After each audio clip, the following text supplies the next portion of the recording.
Let me tell you of the days of high adventure.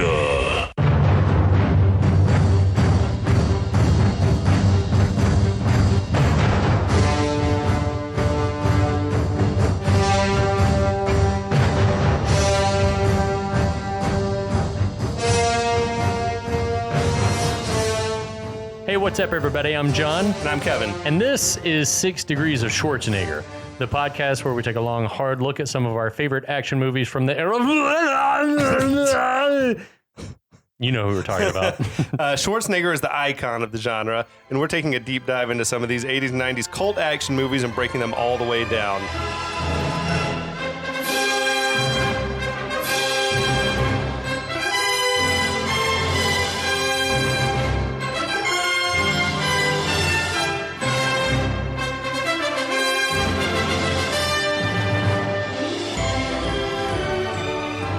Good journey, everybody, and welcome back to the podcast. Hey, what's up, Kevin?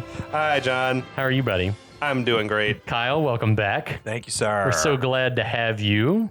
Welcome to our listeners on the Last of the Action Heroes podcast network. Indeed. If you're listening to us there, it's great. If you're listening to us on our own feed, go check out the podcast network. They have offerings on Dolph Lundgren movies like this one.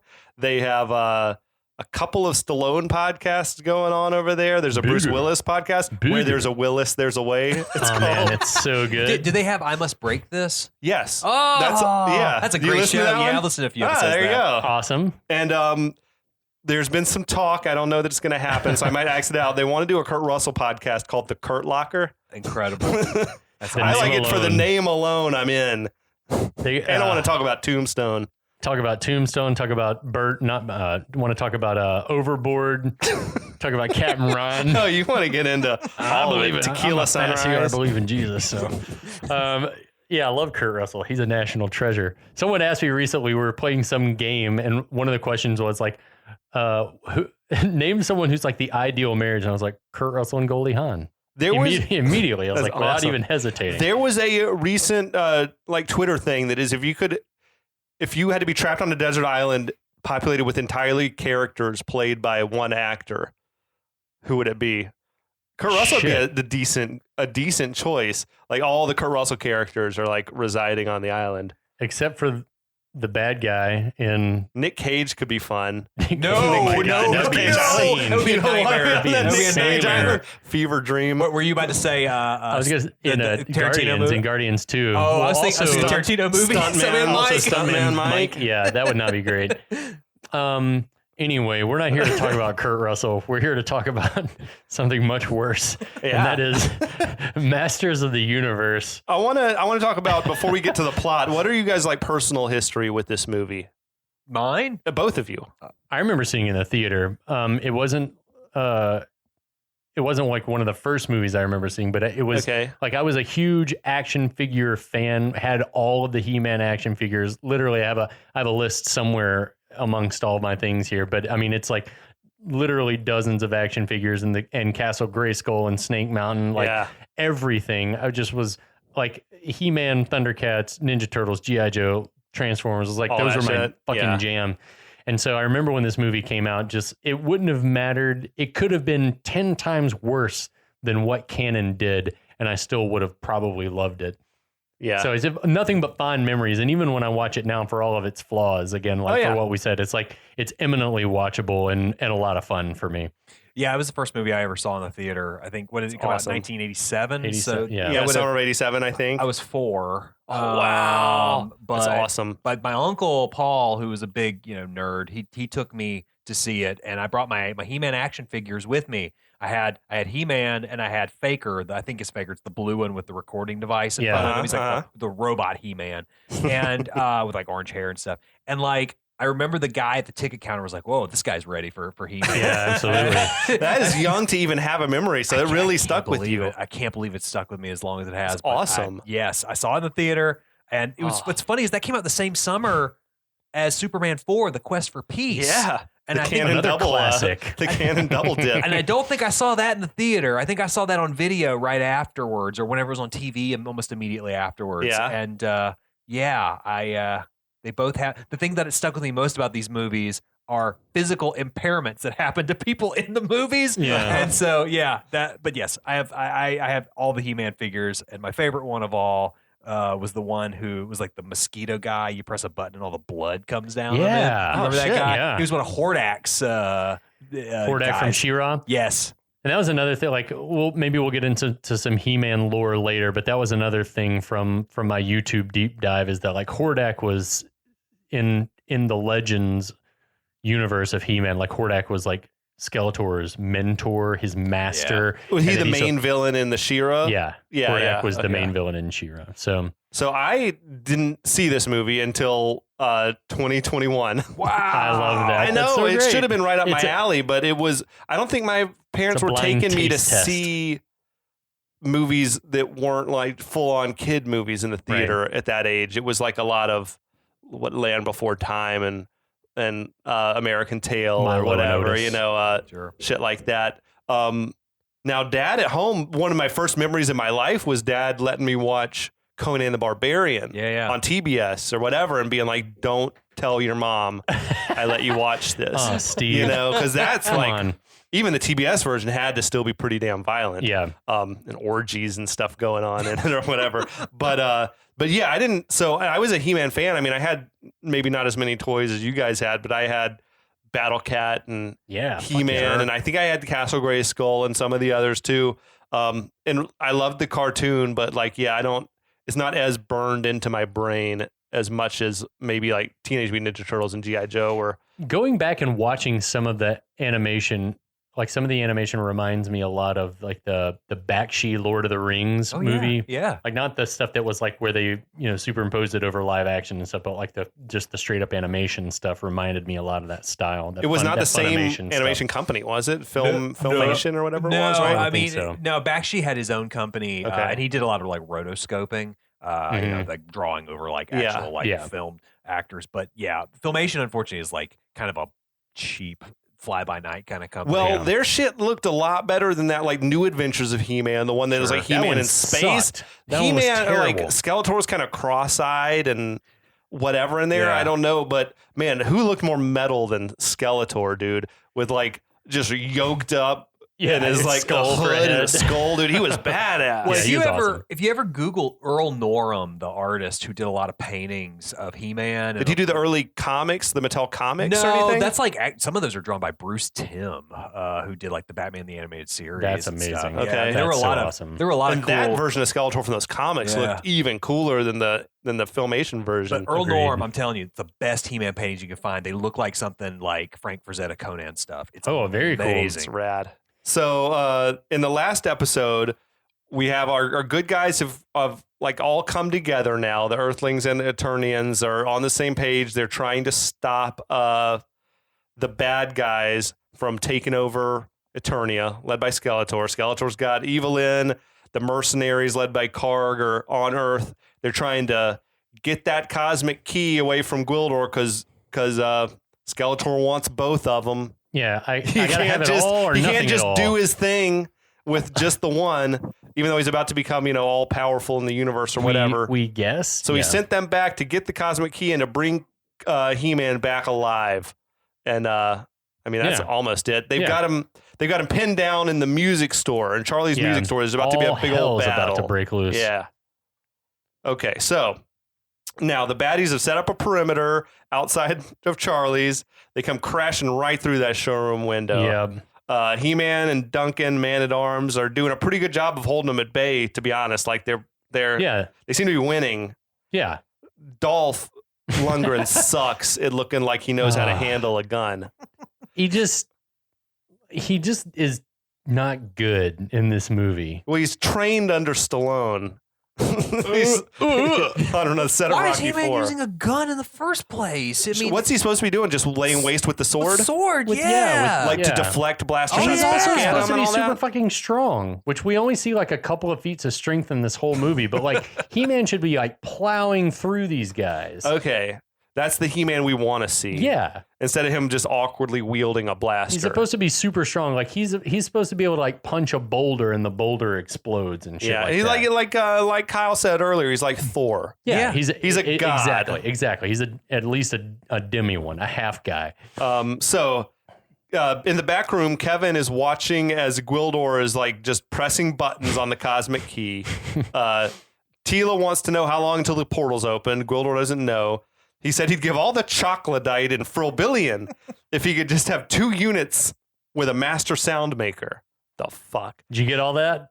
Chocolodite and Frilbillion? Chocolobite is definitely something for the kids. Right. Like, oh, kids, it sounds like chocolate, so they know that it must be something good. Yeah. So am I supposed to assume that Gwildor is tone deaf? He can't actually. He seems like he's doing calculations, right? Yeah. Like to try to figure out what like the tone is. It doesn't come natural to him, So I guess. does music just not exist for anybody on why Eternia? didn't it have the coordinates to get back programmed in? But That's what he said. They want to like beam right into the sorceress's like behind the force field or some shit. Which is like I feel like if they all beam in, they crush the poor sorceress and kill her. But anyway, it'd be crowded in there. So the stormtroopers are starting to get the upper hand in the shootout because He-Man sucks. He-Man and Duncan, they've been like wisecracking also throughout the battle, which is weird. I guess they're like supposed to have you get the feeling that this is not their first time being in war together or whatever. But Duncan takes out a grenade and tosses it. It looks like a Nazi grenade. Yeah, dude. Like it's like straight up. That potato masher grenade that the Nazis used to use. It was a leftover prop from a war movie, I'm certain. For sure. The store at this point is just getting destroyed. It hurts to think about it. It doesn't. It hurts to think about any instrument like coming to needless harm. So Tila wants to go out and help. She just tosses Lubik's pistol to Kevin. Tells him to guard the key with his life. Okay, bye. Kevin has been... Why did Kevin... He's been like useless from the start. Yeah. She's like, you're the one. I just met you. Hold this gun. Yeah. And he's not even been like willingly going along with this. No. At any rate, she comes out blasting and starts like to level off the playing field a little more. She makes that pretty good joke, the woman at arms joke. Yeah, like breaks the fourth wall, looks right at the camera. It's a very like I am no man moment. Yeah, it's a good moment though for her. She's great. Like she's also one of the highlights of the movie. Yeah. She and Tolkien like kick ass in this movie. So now in the back room, Lubik's just immediately trying to get the gun away from Kevin, like trying to grab it from him. You know, Kevin is eluding him. He's trying to explain to him this is like whatever's going on is for real. They've got to help these guys get home. Lubik says, you're all going to jail. You're all going to jail when this is over. What are you going to charge us with? Like, what's he going to charge them with? Yeah, it's not. As the debate, rages on, Julie spots a vision of her mother out in the alley, gesturing for her to come out here. Which is like, come on, Julie, you're better than this. Yeah, right. Like this can't be real. Something's got to be going on with everything here. that's happening. Yeah. Anyway. So Kevin and Lubik, they start like physically wrestling for the gun. This is the ideal time for Julie to ditch Kevin. So she sneaks out that unlocked, unguarded back door. No soldiers at the back door. No soldiers back there. God. It's a weird attack plan that the bad guys had. If you were under 18 and you lost your parents, though, and you had all this other crazy shit happening around, I might believe the fact that my mom was suddenly back alive. She wants to believe it, right? That's the one thing I buy. But wouldn't she if that had happened to me, I would have immediately been like, Kevin, come look at this. Yeah. Which was she not? No. She went out and then came back and said that shit. Ghost Mom told her like, shh, don't tell anyone I'm out here. Sure, like it was very untoward.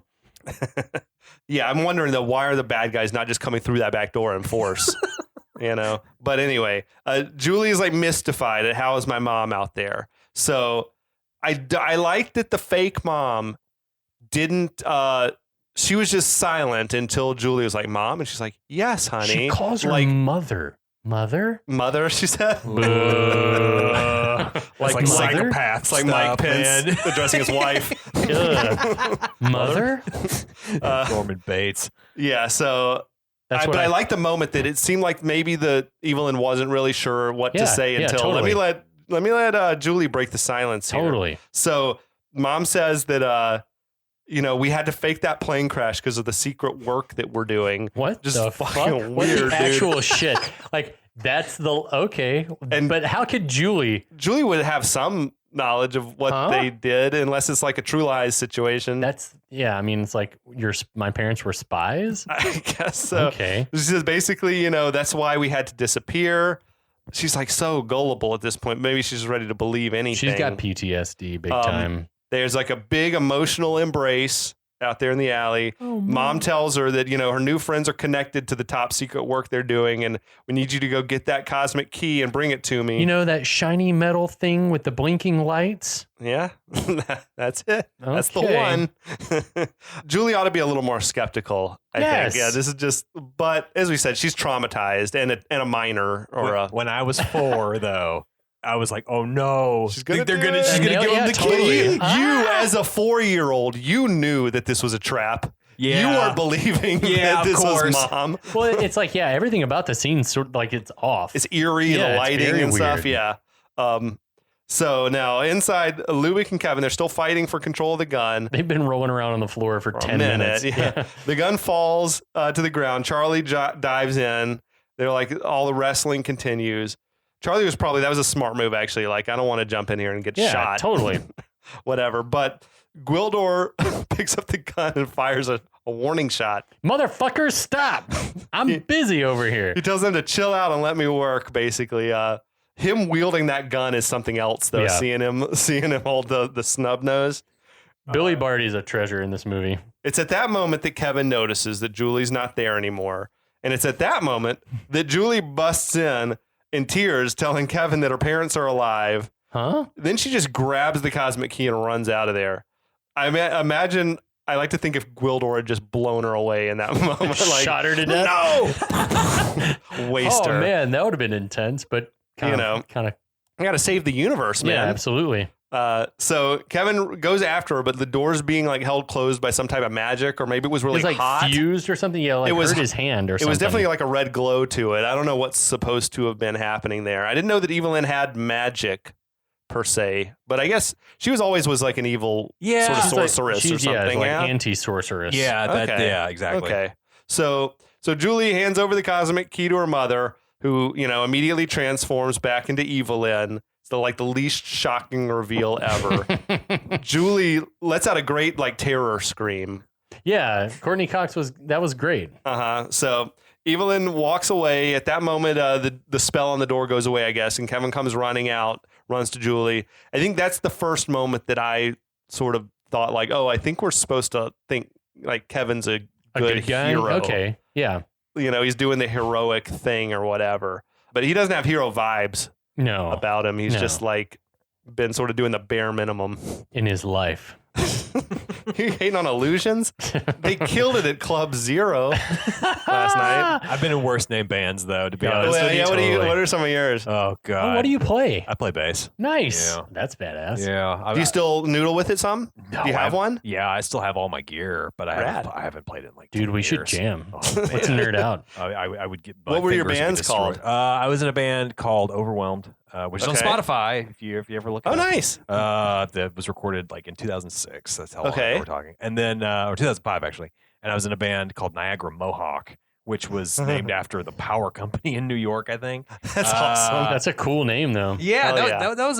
They were both pretty decent bands, but. What kind of music do you guys play? Oh man, I think the best sort of description of Overwhelmed was like sort of Smashing Pumpkins esque. Cool. I think. Yeah, I think that's the easiest. I think descriptor. And the other one, I don't know, man. It was sort of like.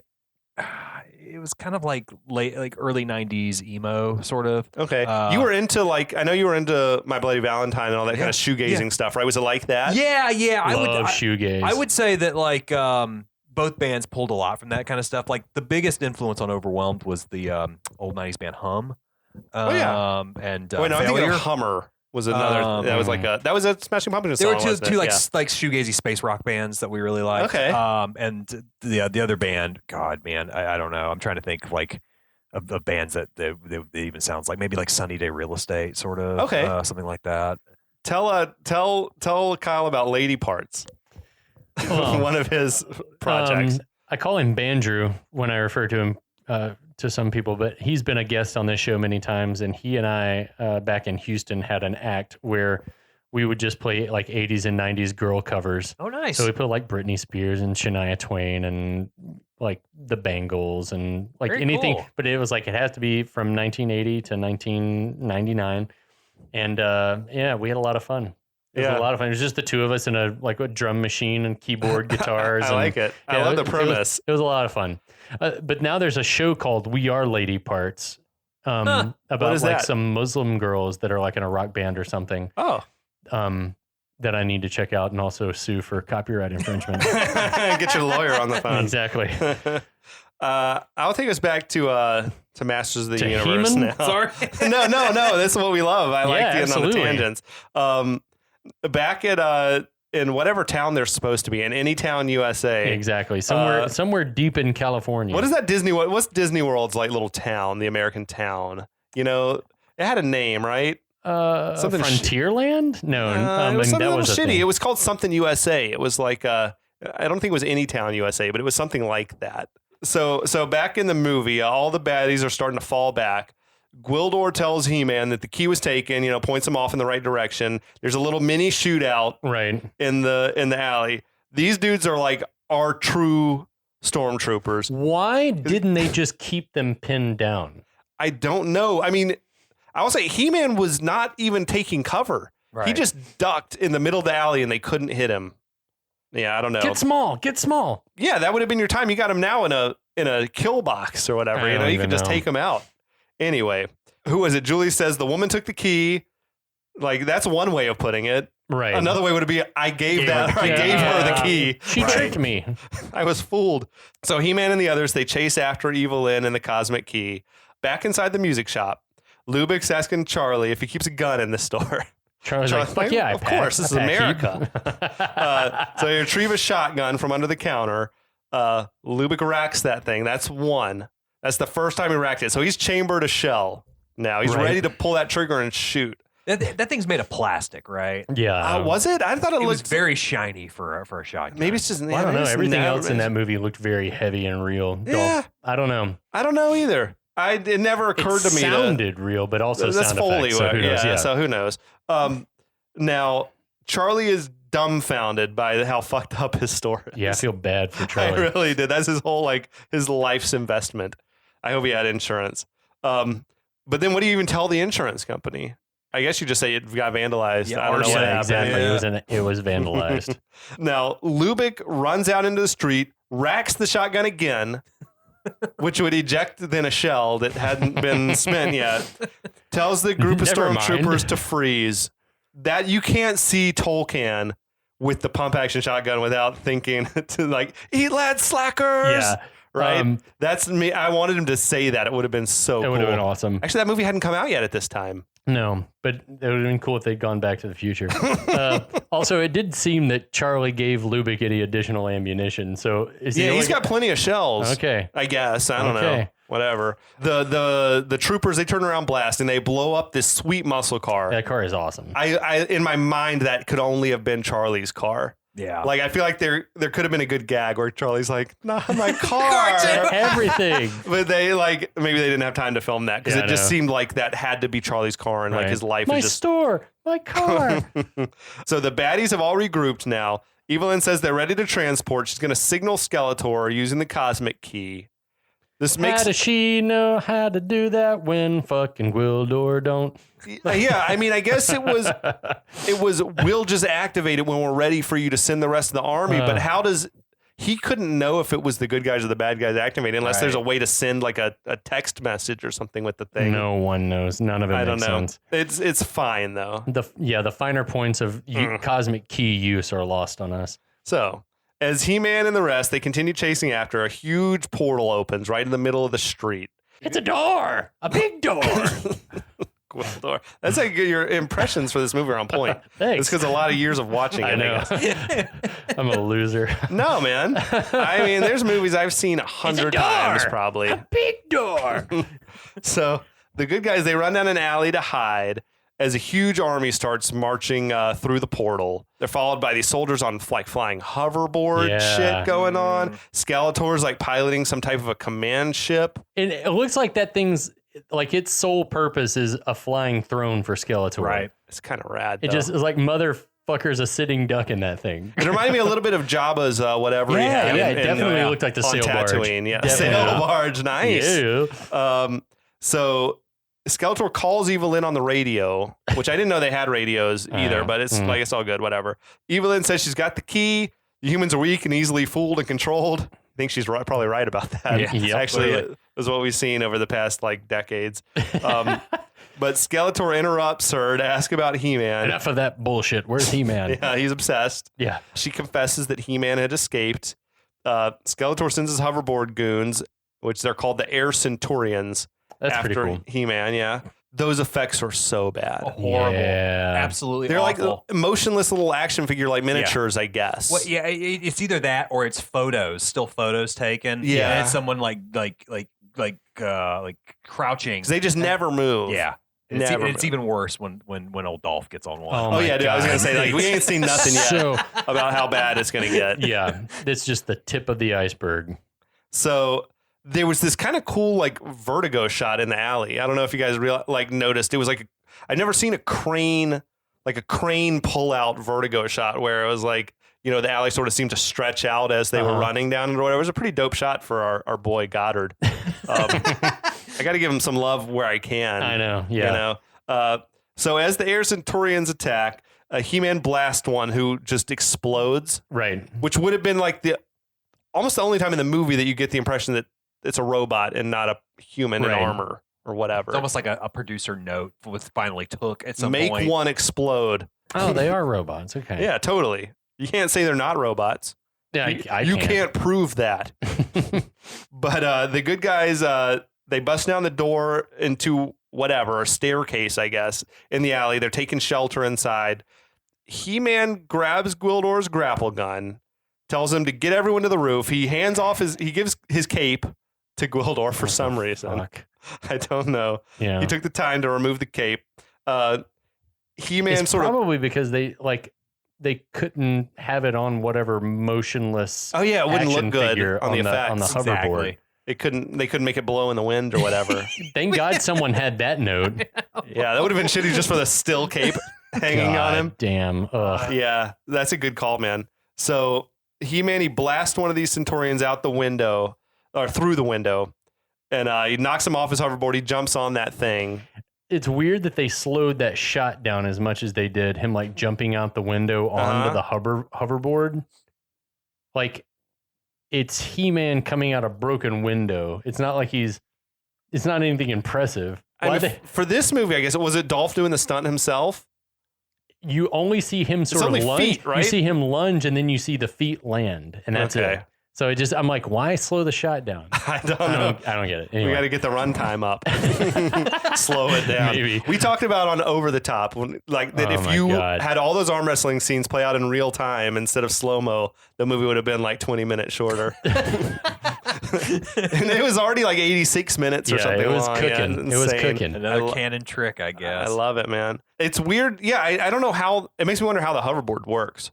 Like, that. If you're a robot, I can see how maybe you're like wired into it or there's some connection, but then it just seems to do whatever He-Man wants it to do. Yeah. Which is, maybe it's like a Segway where you shift your weight around. And that's what I assumed. Me too. But I was so distracted by how fucking awful he looked on it. It looked, it's hard to watch Dolph on the thing, him acting on it. Oh, when you mean the shots that are live?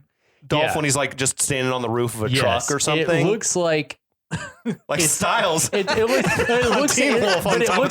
looks like he's uncomfortable at how fast whatever he's on is going. It's like it's going too fast, and he looks scared. He's like, he's got like the wind in his eyes, probably too. Yeah, those shots as you mentioned, they're just the worst. It's the worst looking thing in the movie. It's clearly like a little miniature figure. Like it's not to scale. He's got like an oversized head. Kind of. I don't know. They could have used just a He-Man toy and it would have at least been funny or something. This has just looked weird. That would have been awesome. Yeah. Dude, I was watching the Toys That Made Us on He-Man again recently, and the dude who sculpted like the original prototype of He-Man said that they had some physicist or something like sort of look at the thing and said if he is 6'1" and had the proportions of the action figure, that he would have weighed like 700 pounds or something. Imagine the cardiovascular He's health like a of that thick, guy fucking too, thick man. boy. He was just huge. Imagine each of your legs probably weighs 150 pounds or something. Like Scott Steiner, one of the Steiner brothers. Yeah, fucking those dudes are pump. those guys are incredible. Now, Evelyn and her minions, they're returning to their ship with the key when He-Man attacks from the air. And he's a crack shot all of a sudden because he is mowing dudes down from the moving like hoverboard thing. Okay. That's what I want to see. He-Man shooting more guys. Boo. Robots. Right. I don't care about murdering. It's not the murdering. You want to see him wield that sword? Yeah, I want to see him cut heads off. Be epic, man. Be epic. How is all this chaos not drawing a crowd in the town? Like, it's not that late, I don't think. It hasn't been. It's got to be before midnight. Yeah. I don't know. Anyway, he uses that grapple gun that he got. He snatches the key away from Evelyn and zooms off. It's like everyone just loosely carries the key. Like it's a loaf of bread or something, like they don't want to crush it. Like they just are just loosely carrying it. Skeletor and his army are marching down Main Street now. It's like a fucking parade. Yeah. Yeah, where I see this and I was like, where are the people? Why isn't Lubick called in some like reinforcements? Yeah. Dude, No one it's knows. taking everything's it's convenient for the plot. Yeah. They were shooting in a real town, I read, where they would like shut it down from midnight to 6 a.m. each day to shoot. I mean, it looks like But then downtown they'd have to- Marietta. Yeah, it does. They were in Whittier, California, wherever Whittier is. Okay. Does it even exist anymore? Because I read that it was like a town that was like going through some hardship or something. Oh, really? Yeah.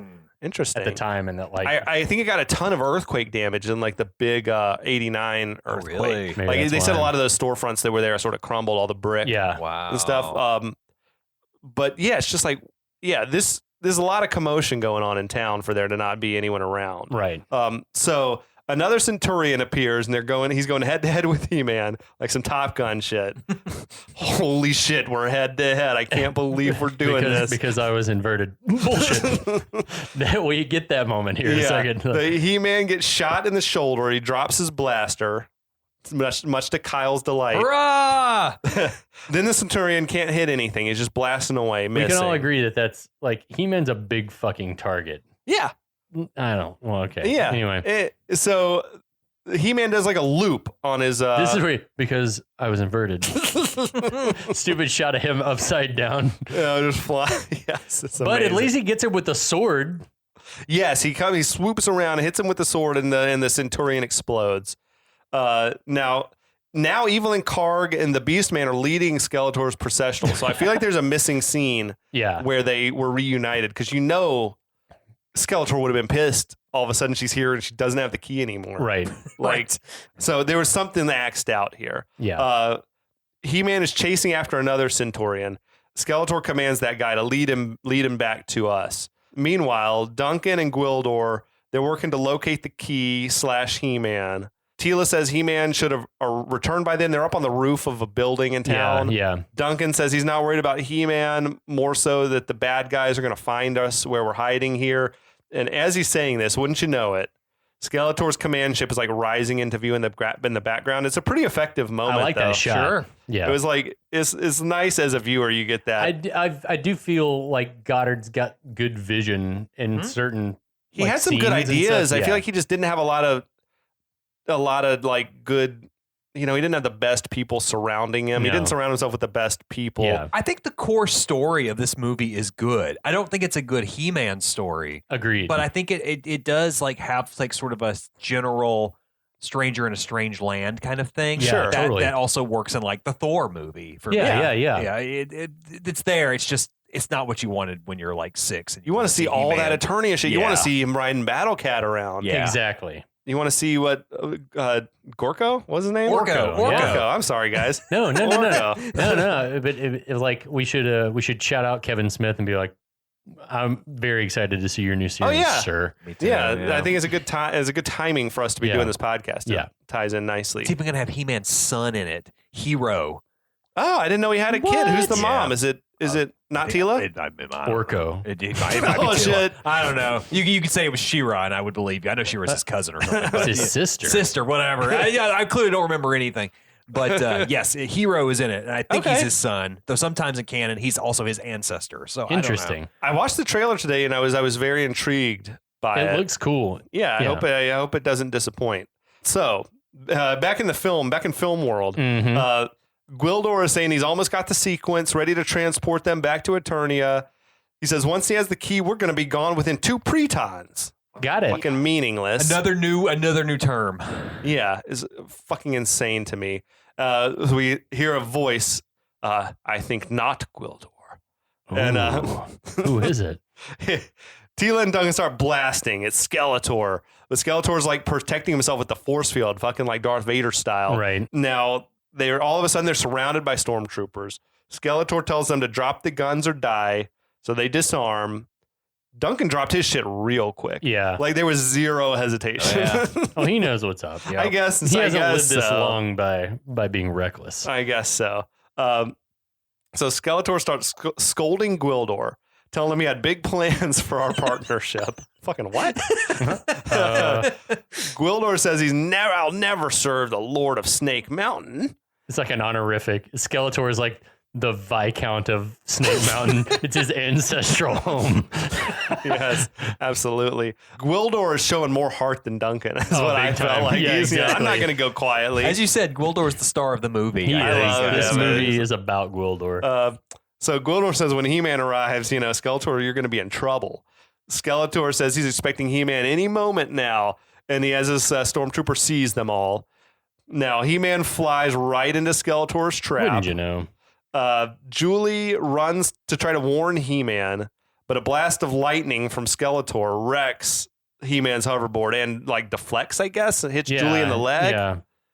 I love she like full on Admiral Akbar. It's a trap. It's a trap. Well, Skeletor has Sith powers, basically. It seems. He does. Poison, lightning, electricity powers. I like it. It's gold. You can't say we ripped it off because it's gold, not blue. Mm-hmm. It was gold. It was purple in the version I saw. Was it purple? Oh, it's purple. No, it's gold. It's gold later. later on. My bad, gold. guys. No, it's gold good. later. Yeah. Yeah. It's gold after he becomes what we think is a master of the universe. I thought they touched up the lightning at some point. I've always wanted to be purple. No, I'm sure I'm backwards. I'm going to trust you guys. Oh, it's all good. It doesn't matter what color his lighting is. It wasn't blue. So it's fully original. That sequence was a mess. Yeah, there's just little snippets of film. I terrible. think because they had no effects budget, or they had blown through their whole budget, or whatever it happened. I don't know. It's a good question because this was like the most expensive movie canon had ever done. That and Superman 4. They did them back to back. I don't understand. I would love to see the line item, and I know it's fudged, but I would love to know what they spent them. Was it on renting the town? Production was 5 months long on this. That is long for any movie, much less this movie in this era. But I think it was because it was night shoots. Yeah. So they had these like limited number of hours that they had access to the town. Like he said, basically we had it from 9 until 6 a.m., but it would take 3 hours to set up, and we had to break down everything every single day because we couldn't just leave our cables in the streets and stuff like that. And so it would take us until midnight or 1 a.m. to shoot the first frame for the day. God damn. And it's like, this is fucking, why didn't you do this shit on soundstage or on the back lot? Yeah, exactly. I don't know. I don't either. But it was just that was a money pit of a movie, apparently. So He-Man, he's dropped the cosmic key in the crash. Skeletor like zaps it with his lightning. And so now he's got the only working key. Right. He-Man pops up. He starts just whipping ass. This is what we've been waiting for the whole movie. This is some of the only real feat of strength type fighting we see from him the whole time. He's throwing dudes around and like doing that thing where everyone piles on you and then you go like, rah! And you fling everybody off. We love it. Yeah. So Tila and Duncan, they get back in the fight now too. They're quickly subdued.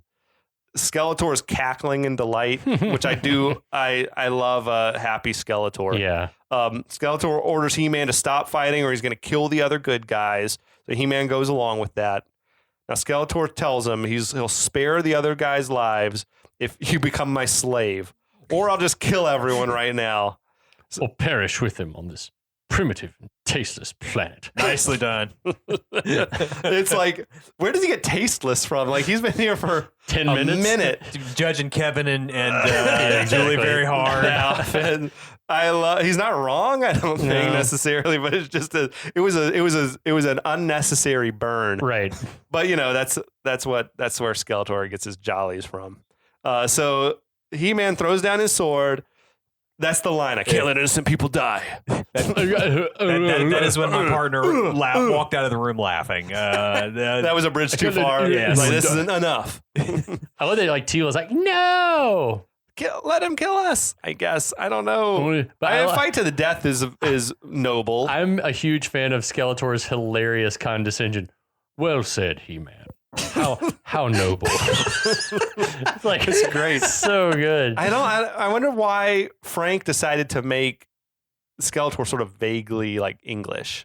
I think it's I don't know, the same reason like in Star Wars. An affectation. It's just all the bad guys are English. There was some piece of trivia I read somewhere about this movie that he wanted to have Skeletor be shirtless. He wanted a sexy Skeletor. He wanted to go like the cartoon version where you like big muscular Skeletor. I don't think he cared about the cartoon. I think he just wanted the character to be sexy because he was sexy Dracula, right? When he was in that 70s Dracula movie, one of the first dates my parents ever went on, by the way. Very cool. But he apparently lobbied for that, and everyone shot him down. So damn, rough. He did, I think, have a good deal of creative control. It seemed like input. Like he wrote a lot of the Skeletor lines. Yeah. The stuff that's well written and feels out of place. Yeah, I think was a lot of Frank Langella's contributions. I'm just imagining him like saying these lines live though, without the overdubs, and how terrible it must sound to that makeup. Through all that shit. Oh yeah, good call. The false teeth and everything. Yeah. Now, so they're taking He-Man captive. He tells Duncan and Teela to look after the others. The Stormtrooper basically asks Skeletor, like, what are we going to do with these guys? And Skeletor says to leave them alone. Do you love how like hysterical and excited Blade is when he holds up the sword of Grayskull? He's like, "Yay!" I got it. He's like, He does. He enjoys it, especially a moment that's coming up so later dorky, as well. So dorky. Yes. It's He's so been funny. geeking out. He's probably wanted to, he's like got a blade hold this fetish. forever. So, but Skeletor gives the orders, like, we're going to leave him alone. Basically saying if we hold up our end of the bargain, then He-Man, because he's so like an honorable person, he's honor bound to keep his promise and be my slave. Which saying like, I want you to be my slave is like such a childish sort of thing as well. Like if I do this for you, you have to be my slave. Again, speaking to the 4-year-olds in the audience. Yeah, dude. No doubt. There's something all Shakespearean, isn't there, also in the performance that Skeletor's giving here? Yeah, definitely. He's the finest actor in the entire cast. No doubt. There's amazing. Yeah. 100%. He's tenfold probably better He's than the one the that's next still best. working, you know? Yeah.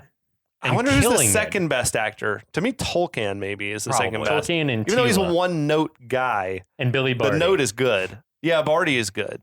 Barty's good. So all the baddies, they take off. Duncan goes to inspect Julie's injured leg. Teela tells Gwildor, to fix that damaged key so we can get back to Eternia. Gwildor tells him that the power core is melted. I guess that's something you can tell from looking at the outside. He I don't can. know. So the sequence that he'd programmed in to get them back home has been lost. There's no way home. No way. He's good work, man, from Barty under all that shit. Oh, it's so good. They're all very dejected, Meanwhile, Skeletor's army, they've gone back through the portal to Eternia. That portal has just been open. Or maybe Skeletor reopened it. Who knows? So Kevin says that Julie's burning up. They wrap her up in He-Man's cape. Mm-hmm. You could play a game with this movie like of just trying to keep track of where He-Man's cape is in any moment. Because she was wearing it earlier after the junkyard sequence. He had her wrapped up in it. So they take her down from the roof. They want to get some water or try to render some first aid or whatever. The streets are starting to fill up with police. The other cops that are there, they're skeptical of Lubbock's story about this mystical space battle. I'm telling you. Shouldn't there be destruction everywhere? Yeah. Like wrecked robots and Cars, destroyed things buildings, on like fire. Yeah. I mean, we know for a fact that the music store is just a war zone. Yeah. Like the car got blown up out in the street. Air Centurions that exploded, all kinds of stuff had been blowing up. It's bizarre. Where were they until this moment? I Yeah. don't know why it took so long for more police to come, but they should have all been probably over at the high school still. Yeah, they were still investigating arson and vandalism. I mean, it's got to be a small town with very few police. But, Yeah. That's true. That's true. But I feel like it's sort of like the town in fucking First Blood. You see the explosion, it's right over there. Run down the street. Yeah, you at can it. hear it. Like you can hear this shit there. happening. It's just right there. Go see. Okay, so Duncan, he's trying to do some first aid on Julie's leg, which is nasty effects. It was the grossest thing I'd ever seen as a little kid. Yeah, even now, like I looked at it and I was like, ugh. That is not for kids. No. Like looking at that's just pretty nasty. Kevin wants to know what's going to happen to her. Tila says that the poison's already in her system. The wound's just going to continue to grow. Bummer. Nice. I guess she's going to become one big pulsating, like, nasty thing. I don't know. Duncan says that only the sorceress can heal her now. Convenient. Very. So Kevin says there's got to be a way to get that key working again and get us back to Eternia. Gwildor says if he got the key working, then he could open a portal. But that's easy, is it? I mean, you punch any couple of buttons, I don't know. But he says that the precise sequence of tones to get them back to Eternia was lost, and they could search for 1,000 years. Not pretons or chromons or anything, but years, and they never would find the sequence again. Okay, here's the one area in which I call bullshit on this. Hit it. I mean, he's heard this before many times. Talking Gwildor? Yeah. He could at least, he could He noodle might be with tone it. deaf. Man. I guess so, but I guess I just don't understand what that's He like. can go ba-na-na-na-na. It's not a hard melody, brother. it is fairly simple, Yeah. right? Na-dee-dee-dee-dee-dee. That Tears for Fears shit. One, Dun, dun, dun, dun, dun, dun. This is my four-leaf clover. Na, da, da, da, Amazing da. song. Oh, it's Amazing badass. song. Now, Kevin asks if that means are you just talking about the melody that played from the thing when you're programming it? He's like, yeah. And Kevin's like, I can remember that. So he starts like trying to recall it.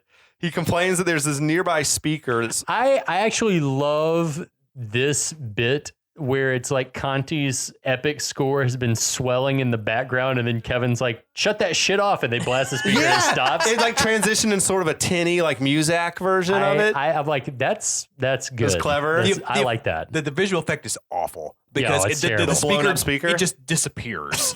There's no explosion. No There's an explosion sparks. sound, but the speaker just vanishes. Yeah. Now, once it's gone, Kevin, it comes back to him pretty quick. He explains that if he hears a tune a couple times, he can memorize it. Says he's actually planning to steal it for one of his songs. He said, asshole. That's how perfect pitch works. I mean, you even can maybe relative remember pitch it's like whatever. And Gwildor's That's like, not that oh yeah, hard. That's it's not like, that yeah, tr- that's it. How did you do that? It's like, Why didn't you it's tell me it's you were only a song five- maker? It's only 5 notes, Gwildor. Why didn't you tell me you were a song maker? Are you a master? Yes, you are. Yes, you are. I know that. What? That's just like wild optimism. Yeah, From love Gwildor. it. I dig Yeah. it. That's like the power of positive thinking shit. So Gwildor implores Kevin to pluck that final chord out of thin air as only a master songmaker can.